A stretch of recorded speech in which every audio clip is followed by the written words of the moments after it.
My wife is cheating on me. We had been dating for 6 years. I found out a few days before our wedding that she had been cheating on me with a colleague for over 6 months. My fiancée Jessica, 28F, and I, 34M, have known each other for about 6 years and have been engaged for 1. Our wedding is scheduled to take place in just 2 weeks, and I just witnessed something that is making me feel like I am making the biggest mistake of my life. Tonight, Jessica and I were taking a rare opportunity to relax at home. Jessica was in the kitchen making dinner while I was out back working on one of my projects. We live on acreage, and I am building a pagoda with a fire pit in the backyard that we were planning on using this fall. Anyway, as you do when you're doing heavy labor, I get thirsty and come back to the house to get a drink, where I see Jessica at the counter preparing dinner and talking on speakerphone. I recognize the voice instantly as my brother-in-law, Mike. Now this is where my brain gets totally twisted.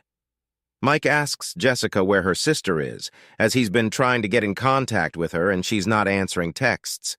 I hear Jessica say to him, "She just left here. She should be home in a half hour or so." It should be noted that Emily is Mike's wife of 5 years. I have to admit that I didn't immediately register what she had just said because I went into the kitchen, grabbed a glass, and asked Jessica what that was all about. She responds with, "Mike was looking for Emily." I see her texting and ask her what she is doing, and she says, "I'm texting Emily that Mike was looking for her." Anyway, I pour myself a drink, sit down, have a sip, and then finally my brain starts to work. First off, I heard Jessica tell Mike that Emily was here. Emily was not here, and the last time we saw her was yesterday when she came over to work on some last-minute wedding decoration stuff with Jessica. Secondly, why is she texting Emily and expecting a response when I distinctly heard Mike say that Emily wasn't answering her texts? Lastly, why the hell would she tell Mike that Emily should be back in 30 minutes unless she either knows where she is, then why did she lie, or she is right now in front of me texting her to tell her to get her butt home quickly? The only conclusion that I came up with is that Jessica is lying to Mike about the whereabouts of her sister, Mike's wife, and is probably warning Emily that Mike will expect her home in half an hour. I then spent probably the next 5 hours concocting various explanations for this behavior, some decent, some downright horrible, and playing them back in my head. I wanted really badly to ask Jessica about this, but at the same time, if what I think is going on, then I doubted I'd get a straight answer, which brings me to about an hour ago. I woke up around 100 a.m. to use the toilet, and I couldn't resist the urge to check Jessica's phone. We both know each other's pins, so this wasn't a difficult thing to do. Anyway, I grabbed the phone, retreated to the bathroom, unlocked it, and yep, it was exactly what I was afraid of, and probably what most of you are expecting. Jessica's sister Emily has been having an affair for about 6 months with a coworker, and Jessica has been helping Emily cover it up for almost that entire time. There are literally hundreds of texts between them, discussing the coworker, discussing sex stuff, really embarrassing things about my brother-in-law, and probably uncharitable stuff that makes my stomach churn. And here is my soon-to-be wife going along with all of it without batting an eye. I took some screenshots of the entire thread, put the phone back where I found it, and then retreated to my home office to find myself here typing it all out on Reddit, simply so I can avoid the primal scream that wants to come out of my mouth right now. I am totally 100 screwed, Reddit. I cannot marry Jessica. I just cannot do it. I can't think of any reasonable excuse she could offer me about assisting her sister in this affair and victimizing not only Mike, but their 2-year-old daughter as well. On the other hand, myself, my family, Jessica, and her family have all sunk an enormous amount of money into a wedding that is supposed to happen in around 2 weeks. There is no way we are getting any of that money back. On top of that, I feel like an absolute fool. Like, how did I not know this woman was like this? And what the hell am I going to do? I can't marry her. I absolutely cannot. However, I still want to. She's beautiful and fun and kind, and I thought we had a bright future ahead of us. She's never done anything wrong to me, but I just can't see her the same now. It's like a big black stain on an otherwise beautiful picture. I just don't know how the hell I got this so wrong, and I'm absolutely dreading doing what I know I need to do. I feel like I want to vomit or break something. Update, guys, you don't need to convince me to not marry Jessica. That's obvious. The wedding is off. I'm just trying to figure out my next steps and work up the nerve to do it. There's an incredible amount of pressure on me from everyone's expectations, but I'm not going to buckle under it. I just am not relishing having to deal with the fallout, and I'm more than a little angry that I'm in this situation. Update 2. It's 5 a.m. I have work in 3 hours, and I'm running off a couple of hours of sleep. I'm going to take a shower and head into work a little early to avoid Jessica and stew on this. Thanks to the supportive people here and a big raspberry to the jerks who keep saying I should figure out whatever good reason my soon-to-be ex-fiancé had for this garbage. Update 3, I got into work around 7. No one was in the office, so I decided to start pulling off the Band-Aid, and I called my brother. He lives in Australia, so he was still up after having just put his kids to bed.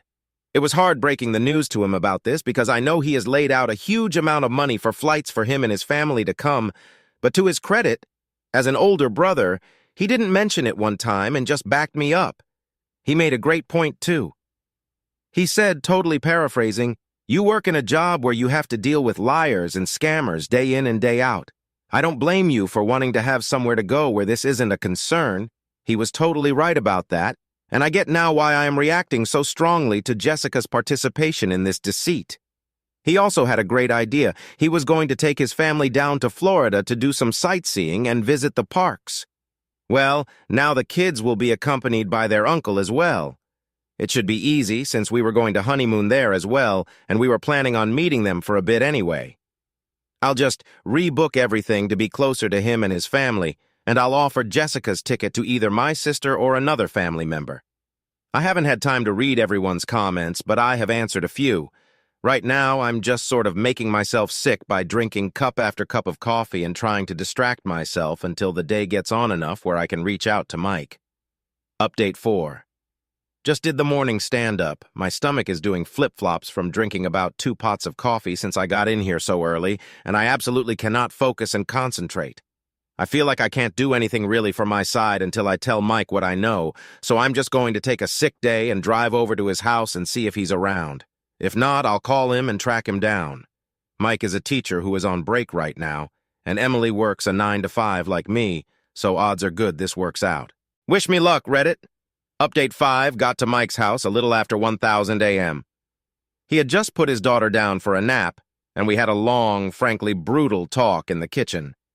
Basically, he suspected this for a couple of months now, but Emily has been very good at covering her tracks, obviously with the assistance of Jessica and a couple of their mutual friends. I unfortunately do not have all 6 months of text messages, just a couple of dozen screenshots I sent to myself from Jessica's phone, but I gave him what I have and offered to help him however I could. I am a field analyst in the SIU department of a mid-sized insurer specializing in workers' compensation fraud, so I know a few things and a few people. Anyway, I am now working from my laptop in my almost brother-in-law's kitchen trying to salvage whatever I can. I'm going to have to talk to Jessica this evening and get the word out as fast as I can to my friends and family now that I know I won't screw Mike over. So far, I managed to rebook most of the honeymoon, although I had to haggle with the ticket because Jessica was flying under her maiden name, and our carrier has a surname rule for name changes. Anyway, they did allow me to cancel and get a partial refund and rebook to my sister, who will be accompanying her 2 brothers and nieces to Florida in a couple of weeks. I'm holding off on canceling the venues until after I talk to Jessica because I don't want to tip anyone off until Mike gets his chance to confront Emily. But I will absolutely be letting my family and friends know this afternoon sometime and beg them to keep it close. I'm basically in a frenzy right now, canceling stuff I can cancel, and I'm heading down to the bank in a few to open a new account and get my bills pay sorted out. The finances, some people have mentioned them, but it should be pretty good. The mortgage is in my name since we were not married, and I have the bigger income, but Jessica did contribute about $20K versus my $60K towards the down payment. I will have to probably pay her out that money and some portion of the mortgage payments for the last 16 months, but it could be worse. P.S. How come so many are confused regarding brother and brother-in-law? Update 6, I'm going to go silent for a while. This post has already been circulating around TikTok and has gone way, way, way beyond what I thought it ever would when I was freaking out in the middle of the night. First off, I want to say something here. I do not hate Jessica. I don't approve of what she did. I frankly find it repulsive, and I'm shocked by uncovering how two-faced she can be and how she treats people, but I don't hate her. I'm just incredibly sad about everything, and the unscrewed part of my post is really the short time frame I have to work under. Basically, our relationship is in a state where I cannot get married to her, but we're supposed to get married in 2 weeks. Maybe if we had 2 months, or better yet, a year or so to work through this, my approach might be vastly different. But I don't have that luxury. I have to move now. There's just no way I can enter into marriage with the state our relationship is in now. So, I'm not going to. End of discussion, guys. Anyway, I will report back later tonight with how everything today went. Hopefully it will be less traumatic than I'm anticipating. Update 7. I have no idea how long a Reddit post can be, as I've never written such a long one before in my life. So I hope that this goes through. It's about 8:30 p.m. right now, and I'm writing this from my buddy's house. His name is Mark, and he's a former co-worker of mine that is also in the same field of work. As I mentioned in a previous update, I work as a field analyst in the SIU department of a decent-sized insurance carrier. For people who don't know what that is, I'm basically a private detective. My job is to investigate what we think might be fraudulent claims in regards to workers' compensation. Anyway, as I kind of hinted at, Mike asked for my help in finding out who the other guy was that Emily was cheating on him with. All we had to go on was a name. Let's call him Jake. The first thing I did was not some major amount of sleuthing. It was basically just going through LinkedIn, trying to find the guy through Emily's connections. But that brought up nothing, which I thought was strange. Mike had told me that Emily was supposed to go out for drinks tonight after work, and that she said she wouldn't be home until around 9 or 10. He didn't have to tell me what he suspected, since I pretty much understood right away. I told him that I would help him, but he needed to come with me. I then contacted my buddy Mark, explained the situation to him, and had him agree to meet us later in the day. The first thing we did was drive over to Mike's parents' house so that they could watch their granddaughter. I don't know what Mike told them as I waited in the car. After that, we went to Emily's place of work. It's one of those large commercial strip mall-type centers with all of these nondescript offices in a row in a large non-gated car park. We drove around until we found Emily's car, and then I had Mike unlock it with the second set of keys. I then gave Mike a voice-activated recorder and a GPS tracker to place in the car. Once done with that, we left, parked a bit down the street, and waited for my friend to arrive and for Emily to leave the business. Mark shows up about 20 minutes later, hops in the car with us, and around an hour after that, Emily comes out of her office with 2 of her girlfriends and a tall, younger-looking man with sandy blonde hair. They are obviously holding hands, and I'm like, "Damn, Emily, you're making it easy for me." I take a couple of pictures from the car and then wait for Emily to leave in hers, and I start tracking her. At first, I thought she might go right to a hotel or something, but she didn't. Instead, she drove to a reasonably nice bar and grill in a nice section of town and parked on the street. I drove by her as she was getting out of her car and entering the establishment, and then found my own parking spot and went over the plan. First, we sent Mark in since no one knew him. He had basically 2 jobs. First, try to get any compromising pictures he could of Emily and Jake, and second, to be my alibi. Mike and I waited in the car for around 20 minutes until I got the first in a series of text messages from Mark. They were pictures of Emily and Jake making out in front of their 2 female co-workers. Mike's suspicions were right. They were helping Emily hide the affair from him. He was obviously very upset and angry. Evidently, one of the co-workers is married, and as a couple, they are good friends with Mike and Emily, both of them having toddlers around the same age. I asked Mike if that's enough for him, but he says he still really wants to know who this guy is. I try to tell him that we can find out later, but he's practically begging me at this point, so I tell him to wait, text Mark that I'm coming in, and then enter the bar myself. The first thing I see is Emily and her crew laughing and drinking at one of those tall, round tables near the front window.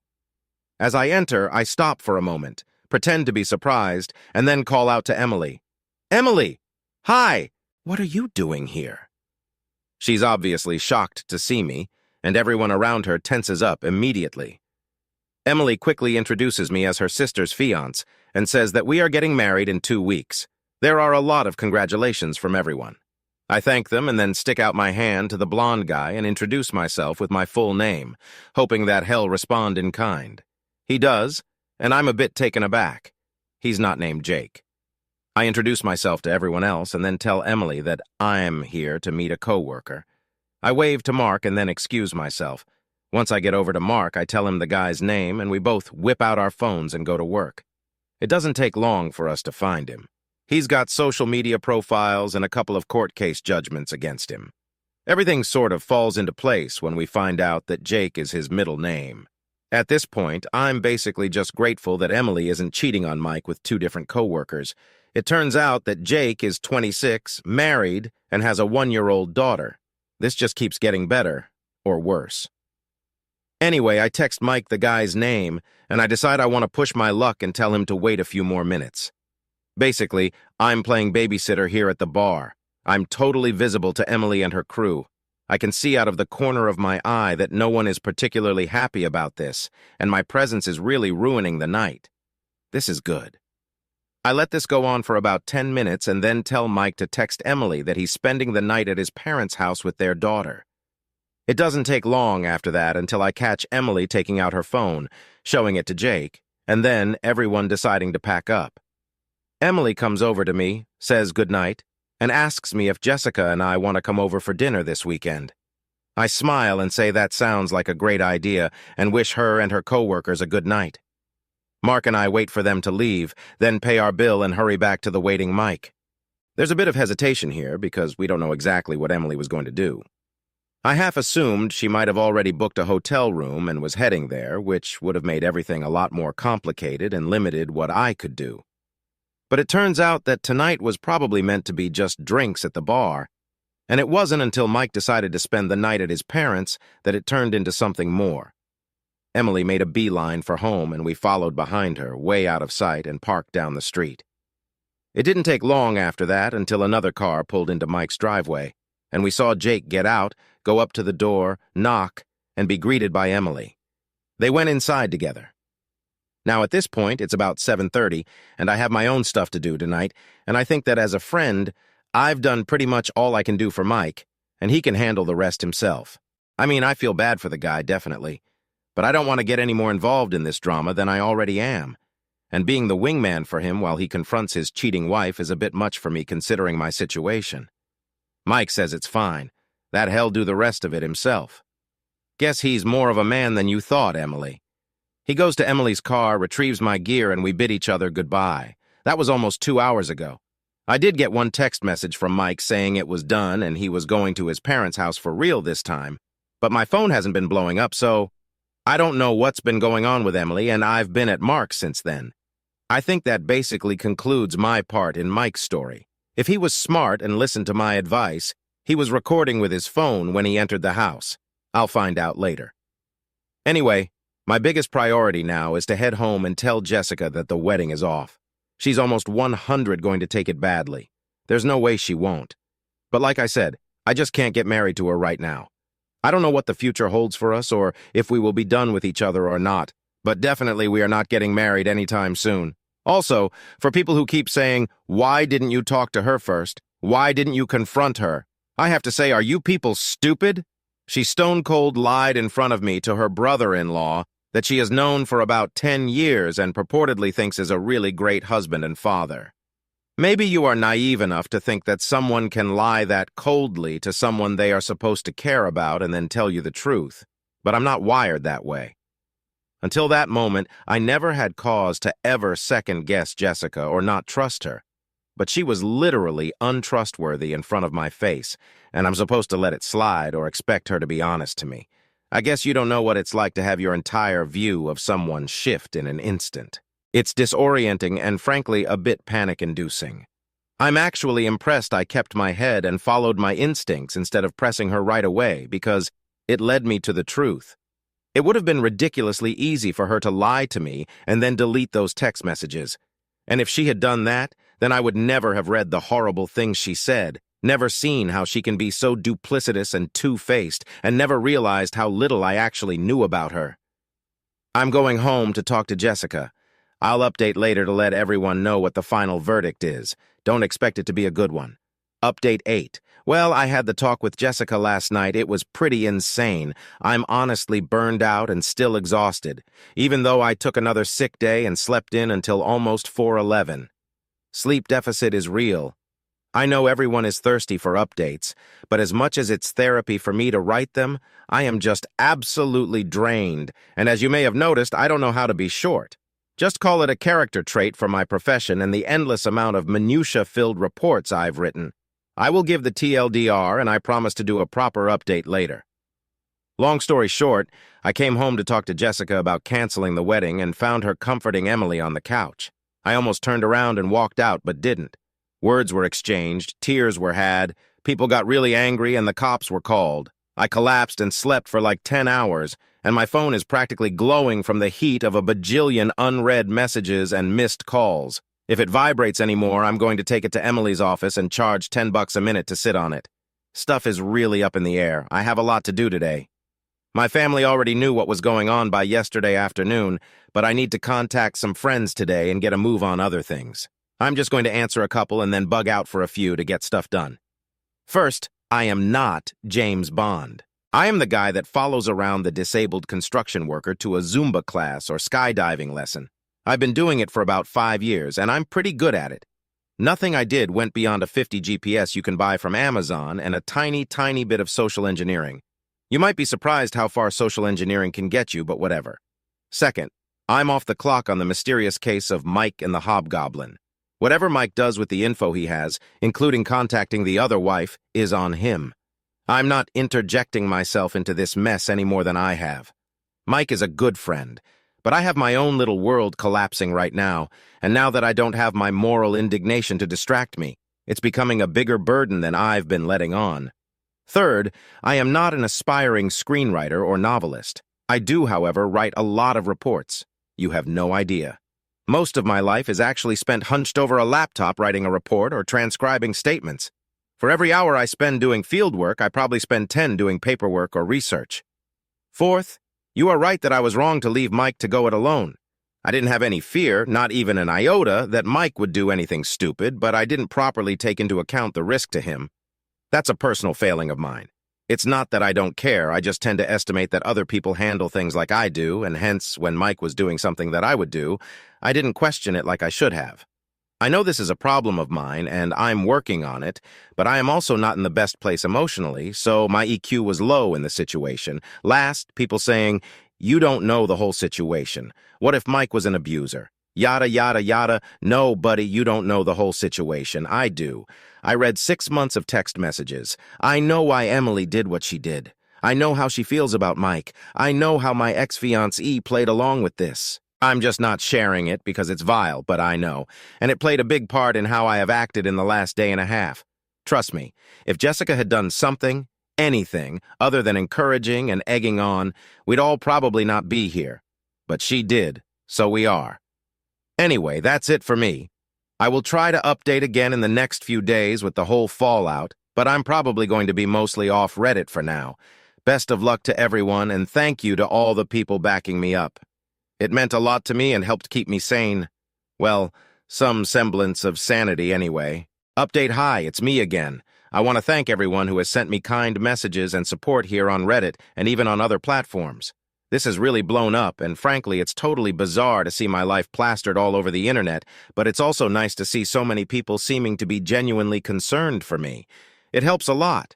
At first, I had a bit of trepidation about how visible this became, like, what have I done? But since this past weekend, I decided to just roll with it. After all, the cat is already out of the bag, and I really believe I've done nothing wrong here, despite a small minority of commentators saying otherwise. I guess there is a lot to go over, and so much has happened. Most of it, if I'm honest, hasn't been that great. Well, it's actually been downright shitty, but I'll get to that.